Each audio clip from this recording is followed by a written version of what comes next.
Hey there, Mr. Reddit here. Welcome back to another episode of r/entitled parent stories.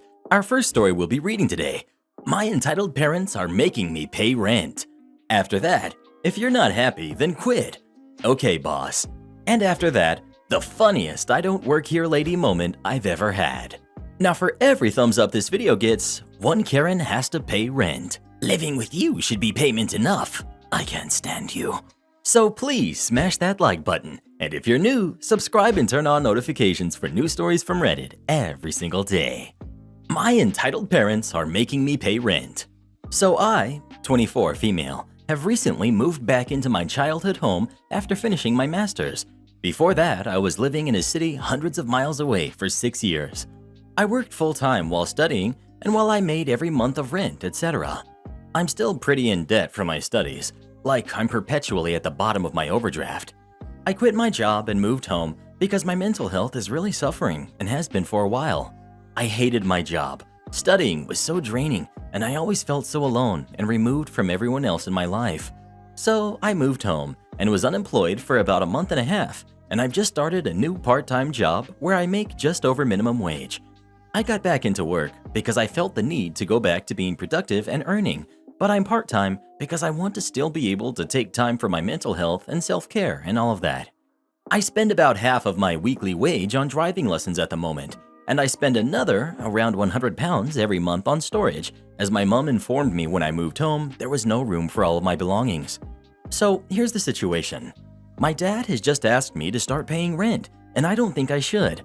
For a little bit of context behind my feelings, last year my mom received around 200,000 pounds inheritance after a close relative passed, and she has since paid off the mortgage. She still works full-time and is a manager at her job. I'm spending over half of my earnings on driving lessons and storage while trying to save to pay off uni debts and buy a car and/or move out again. And my mom still has more than half of her inheritance, as well as a job where she earns about 7 times an hour more than I do. I get that it's a respect thing. I live in her house and I should pay at least a little bit, but I'm broke and I'm trying to get myself out of this hole, but it's tough enough as it is. My argument is, lady doesn't need the money, and yeah, I'm 24, but I'm her kid, and I just feel as though she shouldn't be trying to make money off of the kid she decided to have. Super biased and one-sided argument here, I know, but please let me know if I'm expecting too much and like victimizing myself. Can't tell if I'm the rational one here or not. Edit. I wanted to add my response to what a few people asked in the comments. The whole time I was at uni, my parents said I could come home whenever I want. It's my house too, and they never liked the idea of asking me for money to come back.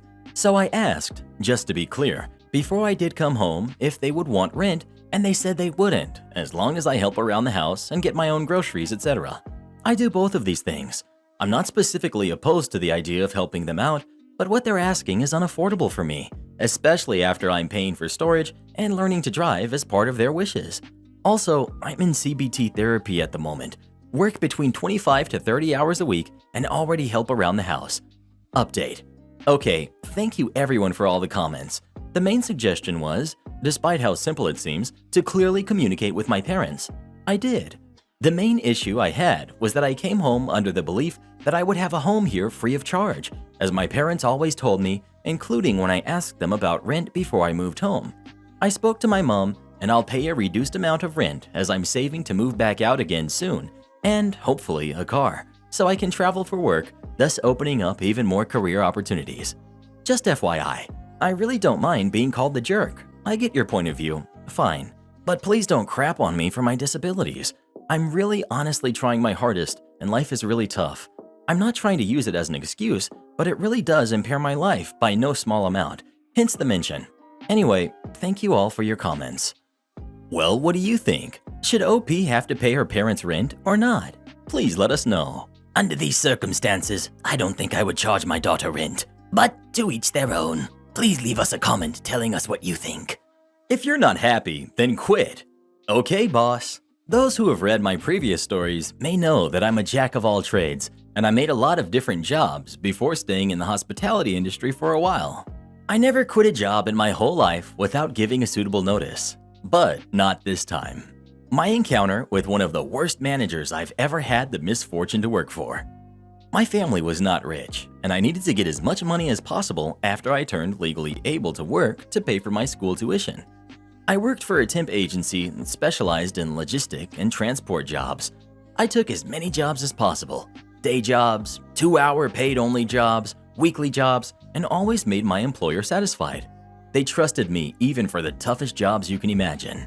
I have one simple rule: treat me with respect and I will respectfully work for you. Even doing sometimes overtime is fine by me, as long as the employer is nice. This is the story about me working for a new warehouse dealing with shipments. We were about 10 young men, all university students, and would just have to work from 3 a.m. to 8 a.m. from Monday to Friday. No overtime, no extra pay on night shifts, just the basic minimum wage and nothing else. No cash for food nor gas money. Our job was to dispatch all kinds of parcels into different trucks. It was summer, so it was really hot. So hot that you could grill a steak on the pavement. And of course, no air conditioner. But that makes sense, as doors were always kept open. Not only was this job tough, but the warehouse managers barely respected safety rules. For example, parcels that exceeded 25 kilos are not allowed to be carried alone. When one of us dared to tell the aisle manager, let's call him Jerk, that it was too heavy to be lifted alone, he would just say, "Don't be a wimp. Everyone here's doing the same job. If they can lift it, you can do it. And if you're not happy about it, just leave. You're not irreplaceable." He kept yelling the same things over and over in that small warehouse. We were all assigned to a different gate. Therefore, we were all working alone, but not too far from each other. Days were always busy, and we could only have 5-minute breaks for a quick shot in the toilets or a quick smoke. The worst was for the people assigned at the bottom end of the warehouse. They literally had to run the whole way if they wanted to take a trip to the washroom. Worst thing? Jerk barely helped anyone on the floor. He just spent his time walking around and yelling, "Don't forget, you're not irreplaceable. There are plenty of people begging for a job outside willing to take your place." And the one I hated the most, "If you're not happy, then leave." The job was already painful enough, but why did he need to make it more annoying? Sometimes parcels could barely fit inside a truck as it was getting fully loaded. Jerk would usually yell at us for being incompetent and would literally kick parcels, smashing the content to make it fit inside the truck, and proudly says, "You see? How can this be that complicated?" The icing on the cake was one night. We arrived as always at 2:45 a.m., all of us feeling sleepy and no one to open the gate for us. We waited until 3:30, until Jerk arrived and straight away yelled at us, "What the heck are you doing here?" "Well, we're here to work." "The truck has been delayed. No need for you to be here. Go back home." "Are we still going to be paid? We showed up. No one told us not to come." He smugged. "Why would you be paid? You're not working. Now go home, and no need to come unless we call you." We were stunned and furious. As Jerk left, we all agreed on a few things. Here is where the revenge starts. No one showed up at work the next day. I received a call from the angry Jerk at 3:30. "Where the heck are you? There's work to be done." "You told us not to come unless you'd call us." "Then what do you think I'm doing right now? Get up here." Me. "I'm sorry, Jerk, but you are not my employer. I'm employed by the temp agency. Therefore, all shifts must be confirmed by my employer before allowing me to go on site. The office opens at 8:30, so please call them and they will call me." I hang up. At around 9 a.m., I received a call from my temp agency asking why all of us did not show up. I gently explained everything, and the agency asked me if I could go there now.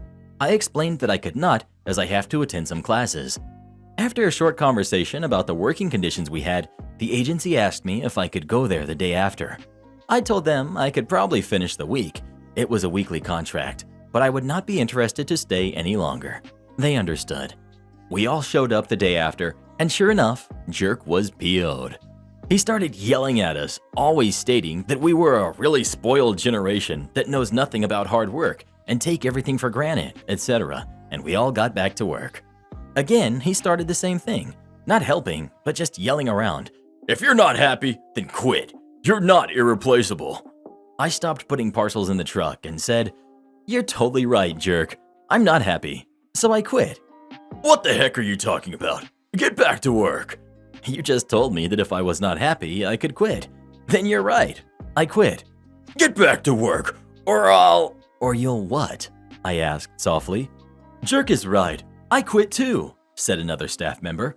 And within a few minutes, the 10 of us left the warehouse as Jerk kept screaming he'll get us. It was 5:30 a.m. and there was a ton of work to do, but only Jerk and some management staff in the office were left with a crap ton of work to do. I received another call from my temp agency who asked what happened. How can 10 people decide to leave their job on the spot like that? I explained that I simply did what Jerk told me. I'm not happy, so I quit. And then I added all the safety processes that were not respected at work. No safety gloves provided, no earplugs provided, carrying heavy goods without any help, etc. They told me they would have a meeting with the person in charge, but to please never do something like this again. And yeah, I still worked from time to time for this temp agency after that. My conclusion and what I learned from that? Treat people with respect and they will respect you. Treat them like crap and karma will simply get you. Hope you enjoyed the story. Have you ever had a manager who completely disrespected you? If so, what did you do about it? Please let us know. I disrespect you, Reddit boy, because your head looks like a balloon. The funniest I don't work here lady moment I've ever had. In my day job, I've been working from home, give or take furlough, for the entire lockdown period. We are in the planning stages to finally move back into the office soon. To that end, I was tasked along with a couple of management-type people to head over to our local grocery store to price out supplies for a welcome back social event at our office. Cleaning supplies, plus food-type things that we can put together in a grab-and-go style conference room function. Cast of characters at the store. We've got me, we've got boss number 1, boss number 2, and of course, there was also the Karen.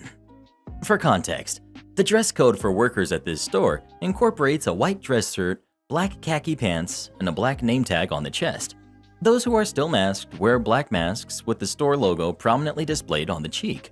None of us office workers were dressed in any way remotely resembling this.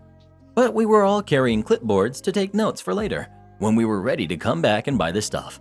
Hence the confusion, I suppose. Karen arrived, and without even a greeting started up with her demands. You guys are out of this product. I need you to get me some from the back. Me. Oh, sorry. I know I'm carrying a clipboard, but I don't actually work here. You can tell any employee from how they're dressed. I'm sure they'll be happy to help you. Karen did not find this acceptable. I do not find this acceptable, she repeated redundantly. You either help me this instant, or go get your manager, who will fire you, and then help me. Boss 1 happened to be nearby down the aisle, so I flagged her over. You want to talk to my manager? Here she is. And I stepped aside. Karen lays into her. You really need to train your employees better. This man, accompanied by a finger jab to my chest, is refusing to help me. You need to review his employment status and then get me what I need. Boss 1 half ignores Karen and says to me, Hey, hysterical realist, did you get a second job at the store without telling me? I answered, Nope, I still work for you, not for them. She said, Okay then, carry on. I'm sure this lady can find a store worker to help her. Now, one unfortunate aspect of this culture we live in is that a woman in authority is not always taken seriously as she should be. It's doubly true for Boss 1, who, in addition to her gregarious personality, also is on the smaller size physically. Additionally, although she's in her mid-30s, she happens to look legitimately 12 years old. Karen, on the other hand, has reached red-hot status and now has found herself a second target. Unbelievable! I can't believe the disrespectful little kids they let into this store. You are going to help me now, or I report you directly to the owner, who goes to my church. That's when Boss 2 rounds the corner, witnesses the situation, and immediately figures out what's going on. One thing to know about Boss 2 is that in her physical characteristics, she's pretty much the opposite of Boss 1. She's 6 feet tall. She's very solidly, but physically. She doesn't walk so much as she lumbers. She's ex-military and is fully trained to take charge in a wartime situation. Short version, this woman knows how to effectively take up the ample space she's been given. Bonus points, she's British, and her accent gives her an extra weight of authority when she wants to flex her authority. She wanted to flex her authority. She walks up behind Karen and asks in her best command voice, Is there a problem here? Karen takes on a smug facial expression as if to say, Finally, I found somebody competent. Then she turns around, takes a look at Boss 2 in her mountainous position directly behind her. I see her face lose its smugness, and the only sound she can manage is a half-surprised, half-terrified squeak. "These people have told you already they don't work here. I suggest you walk away right now. Perhaps leave the store before things get a little more uncomfortable for you. Are we in agreement here?" Karen starts moving rapidly away in a manner I can only describe as scampering. I suspect she actually did leave the store because her face suggested she was unable to coexist in the same space as her abject embarrassment. And the three of us office types were able to finish our party planning and make it out of the store without further incident.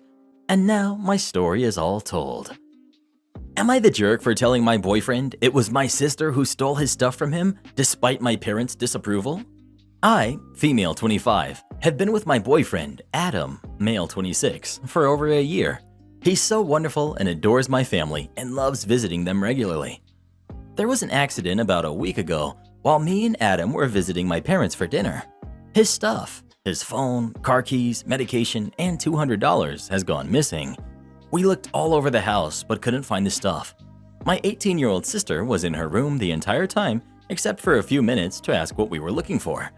Me and Adam had to go home in an Uber, still feeling shaken up and confused. Adam kept stressing out about his medication, which is the most valuable among the stuff he lost, and had a hard time getting a replacement for it. I went back to my parents the next day to continue looking for Adam's missing stuff and found it in my sister's room, the only place we didn't look. I was dumbfounded. I waited for her to come back from school and confronted her. My mom started making excuses instead of asking my sister why she took Adam's stuff. I shamed her and said I was going to tell Adam and will absolutely support him if he decides to take legal action since the $200 wasn't returned. Mom freaked out and begged me to lie to Adam and say I found his stuff in the bathroom cabinet instead of saying my sister stole it, but I refused. My sister broke down crying, saying if I tell Adam, I'll ruin her relationship with him, but I believed he needed to know the house he enters isn't safe for him. Mom said she couldn't believe I'm willing to encourage Adam to take legal action and ruin my sister's chance to her college application. My parents said they would cut me off if this happens, and this was the last time we talked. 2 days ago, Adam told me Mom called him saying they found his stuff in the bathroom cabinet and gave it to me, but I was keeping it. I was stunned. Okay, first of all, the stuff is in my possession, yes, but I was waiting on Mom and Dad to pay the $200 so I could have my sister return them to my boyfriend along with the other stuff and apologize, hoping we'd work this out without involving authorities. But Mom went ahead of me and told a story she made up to Adam. I laid out the facts to him and told him what had really happened, that my sister stole his stuff and that despite being ashamed of my mom and sister, I still gave them the opportunity to resolve this peacefully. Then I told him I support him in whatever decision he makes. Adam was in dismay and very upset. He confronted my parents and they kept denying. Mom was furious. She kept crying, saying I failed to do them this one small favor to tell a white lie to Adam. But I just ruined the entire family's relationship with him, and anything that comes out of this is my fault after making them look like liars and my sister like a vicious thief. My whole family are in conflict and are shaming me for exposing my sister and making a fuss over a small mistake. I haven't seen Adam since the day he found out. Neither parties are happy, and I'm being blamed and accused of escalating things. Well, who do you think is the jerk? OP or her family? Please let us know. I think Adam needs to get away from all of you lot, to be honest. You should have given him his stuff back and told him what happened as soon as you found out. This is a reminder that you approved this policy and agreed to abide by it. A similar post got me thinking about my workplace. I work in a combined IT/AV department for a somewhat large organization, so if there are any events going on, we're responsible for setting it up, which usually involves setting up sound systems, projectors, and cameras, and ensuring that when someone plugs in their laptop, it functions as expected. For years, we got a lot of last-minute requests. Some of them were literally along the lines of, "We're having a gathering tomorrow with 300 people. We need audio and projectors set up for 9 a.m. tomorrow and for you to advance the slides for us. Plus, this video in my PowerPoint presentation doesn't work. Can you fix it up? We know you leave for work in half an hour, but can you set it up? We knew about this for weeks, but nobody thought to tell you." So one day we complained to our manager, who agreed it was BS and asked us to draft a policy that he could take to upper management and get them to sign off on it. We did, and it was very straightforward. You need to give at least 5 business days notice for events, presentations, media must be finalized and playable without internet access. One less thing to go wrong. And you're responsible for advancing the slides because we're there to fix computer issues, not read your script and press buttons. Our manager took it to upper management, who agreed it was a good idea, and they signed off on it, and it was distributed to all staff. We had some people slip up, but they were held accountable and promised to not do it again. One day, someone from upper management emailed us. Let's call him Bill.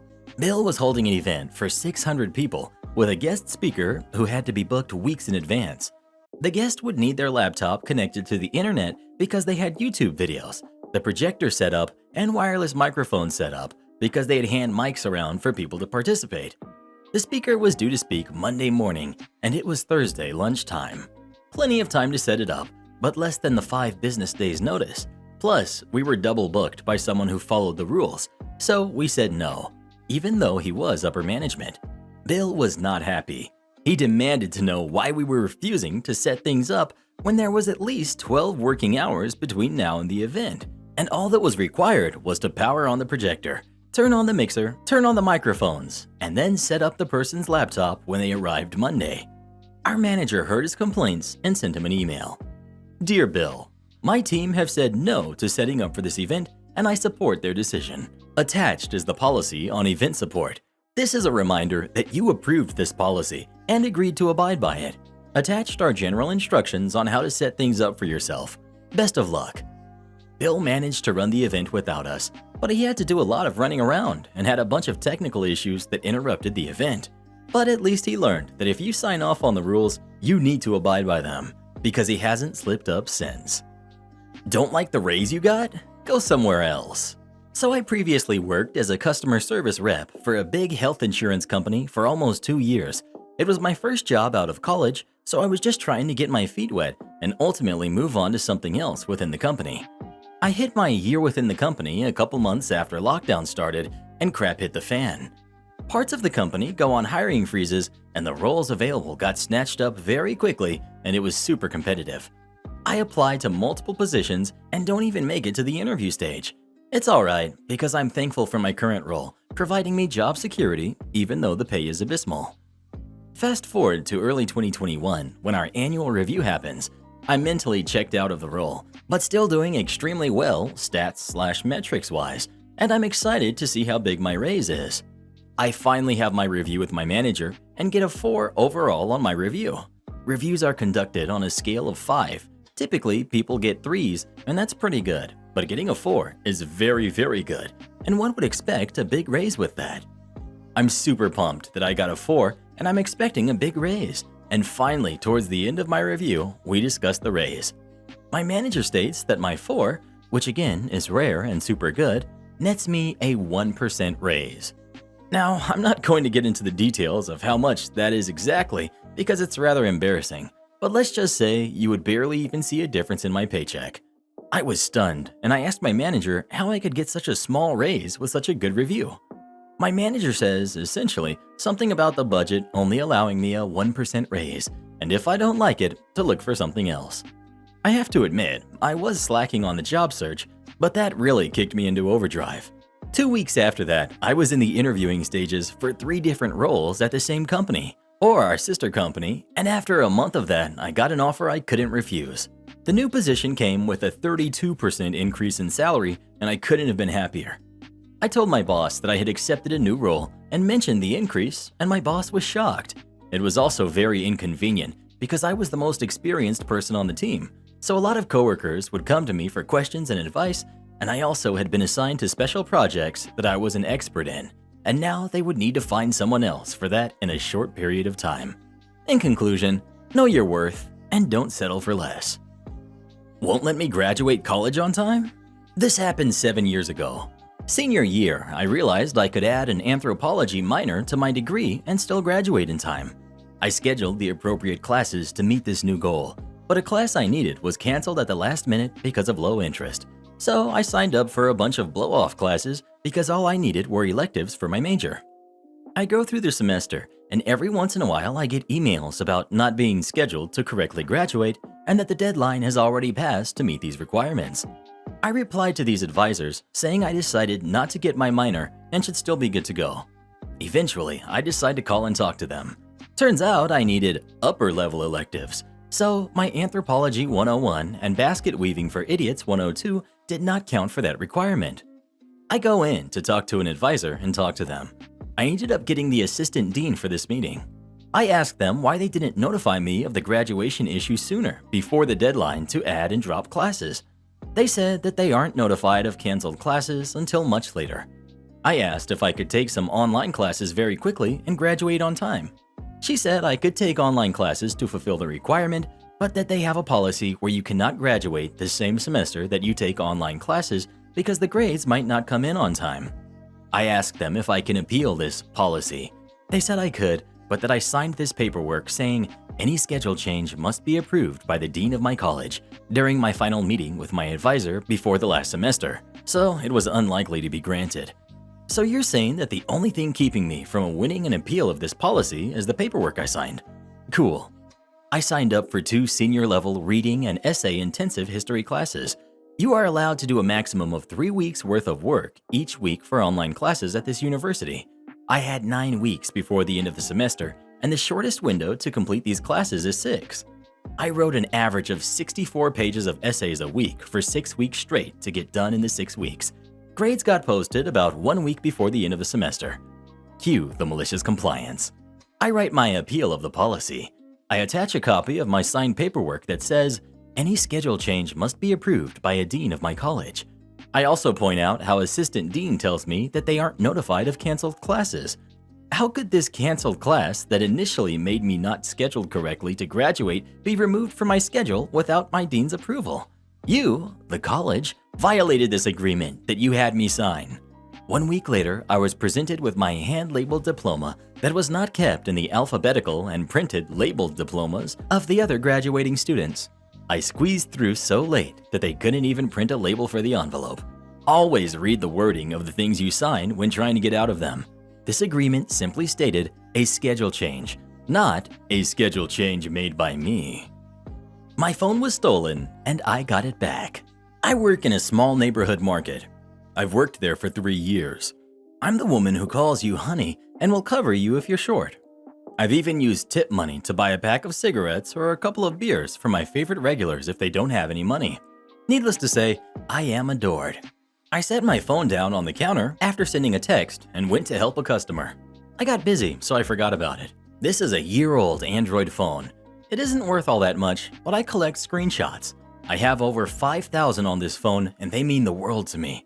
My books, phone numbers, and Reddit account are all recoverable, but my beloved screenshots are not. A little later, I went to grab my phone, and it was gone. I looked everywhere, and my son, who was there with me, looked too. I called the boss's daughter and asked if she would come down and look at the cameras, and she said yes. Freaking out, I went to help a customer at the window. He's a well-known neighborhood criminal, but I'm cool with him because why not? He's a nice enough guy. I've even chatted with him when he rode past my house and I was sitting on my porch. I told him my phone was stolen, and he said, "I know exactly who has it. He's trying to sell it for $30. I told him if he could get it back for me, I would buy him a pack of cigarettes every week for a month. He left, and 10 minutes later, the man I thought might have done it came walking in saying, "I found this phone sitting outside." Funny, because my son and my boyfriend were sitting outside, and wouldn't they have seen it? The boss's daughter would not confirm who it was. She called her mom and told her, so the boss lady is going to handle it. But I know enough of people in the neighborhood who I've helped out in the past won't let him get away with it. Also, yes, I know it is completely my fault. My boss is always telling me to hide it under the counter and stop trusting people. Mop your own floor. I am a general contractor and was one in New York City for almost 10 years. We had these nightmare clients that were the worst of the worst. Every one of my fellow general contractors would say, "Oh yeah, I had a client like that," until they heard stories from me and realized these guys were one of a kind. The clients begged to move in. We weren't ready, but agreed if they understood that we would still be doing final touch-ups, etc. They swore they understood and were so grateful. Right up until moving day, then they treated us like the help. We would get calls at all hours of non-urgent items like, "There's a paint touch-up needed in our guest closet. Can you send someone now? My mother is coming to stay this weekend and can't see that. The story. Long after we were finished in the main house, we were doing periodic work in the guest apartment. I say this just to clear up. We hadn't been in their house for almost a month, nor had any of the work we had done been dusty or dirty. One Saturday around 11 a.m., I get a text. He was notorious for texting after being told not to after hours unless it was an emergency. Entitled guy. Hey man, I know you don't want to hear this right now, but I'm walking around the house barefoot and I just noticed the bottoms of my feet have dust on them and are a little dirty, so you're going to have to come mop the floor. We have guests coming in at 1 p.m. for lunch, so it needs to be before then with enough time to dry. So, like now. Me. Hey mate, just to be clear, you're asking me to send someone to your house to mop your floor? We haven't caused that dust. Your cleaner was there yesterday. So even if we did cause it, at some point she was there between the last time we were there and now. Entitled guy. Well, it's dirty, and it's your dirt, so you need to send someone. Me. Listen, it's not our obligation to do that. We won't be coming to do that. This, once again, is not a reasonable request, and I've asked you not to contact me or my staff on weekends as it's family time and we take that seriously. Entitled guy calls me on the phone. Are you serious? My floor is filthy right now, and I have guests coming. Me. Mate, we didn't do it. We're not cleaners. We're not available. We're not coming. This is ridiculous. We've sacrificed so much for you guys. They hadn't, but always said this. And I need this one. It was like this 3 times a day most days. Thing, and you always push back. Me. Mate, you're a healthy 41-year-old man. Mop your own floor. But. Bye, mate. Weirdest thing about these clients is they would yell at you and act like this, and then the next time we saw each other, it wasn't a thing. I learned over time that they just existed like this. They spent their whole lives speaking to people like garbage, so that interaction for them was just a normal request, whereas to me or any other respectful human, this was huge disrespect. These people could fill this sub for a week. Let me know if you want more. Come watch this video next, you're gonna love it. And join as a channel member today, and we'll give you a shout out in our next video.